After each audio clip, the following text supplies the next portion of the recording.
सोनू को माँ ने सब्जियां लाने बाजार भेजा था।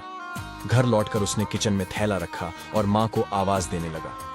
माँ उसके छोटे भाई को कमरे में बैठकर होमवर्क करा रही थी। सोनू 12 साल का था और उसका छोटा भाई बंटी 5 साल का। बड़े होने के कारण माँ उससे घर के छोटे मोटे काम करवाने लगी थी। सोनू काम तो करता, लेकिन उसके मन में हमेशा रहता कि मुझे इतना काम करना पड़ता है और इसके बदले मुझे कुछ भी नहीं मिलता। आज उसने सोच रखा था कि इस बारे में अपनी माँ से बात करेगा, लेकिन उसकी हिम्मत ही नहीं हुई। इसलिए उसने एक कागज में सब कुछ लिखकर माँ को देने का मन बनाया। कुछ देर बाद वह कागज लेकर कमरे में गया, जहां उसकी माँ बंटी को होमवर्क करवा रही थी।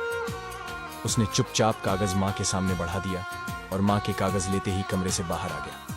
माँ कागज पढ़ने लगी। उसमें लिखा था, माँ, मैंने इस सप्ताह जो भी काम किया उसका हिसाब इस कागज में लिख रहा हूँ। बाजार से सब्जी लाने के 50 रुपए, बगीचे की साफ सफाई के 20 रुपए, कपड़े प्रेस करने के 10 रुपए, साइकिल धोने के 5 रुपए, अलमारी सेट करने के 5 रुपए, कुल हिसाब 90 रुपए।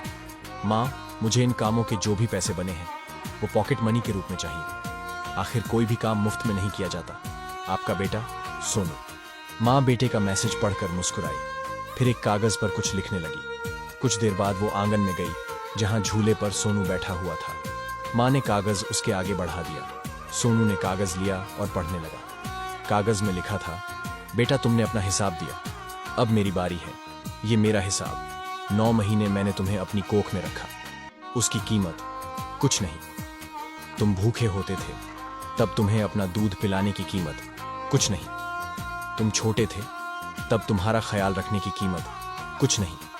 तुम्हारे बीमार पड़ने पर रात रात भर जागकर तुम्हारी तीमारदारी करने की कीमत कुछ नहीं। इन सब से बढ़कर तुम्हारे लिए मेरे प्यार की कीमत तो लगाई ही नहीं जा सकती, वो तो अनमोल है। ये पढ़कर सोनू की आंखों से आंसू बहने लगे। वो भागकर अपनी माँ के पास गया और उनसे लिपट कर बोला, सॉरी मम्मी, मैंने कभी सोचा ही नहीं कि आपने मेरे लिए क्या क्या किया है। कितनी तकलीफें सही हैं। I love you mummy. उसने वो कागज लिया और उसमें लिखा, पेड इन फुल। निष्कर्ष, माँ का प्यार अनमोल है। उसकी कीमत न लगाई जा सकती है, न चुकाई जा सकती है। बात अगर अच्छी लगी हो तो कमेंट में यस लिखें। वीडियो को लाइक करके हमें फॉलो जरूर कर लें।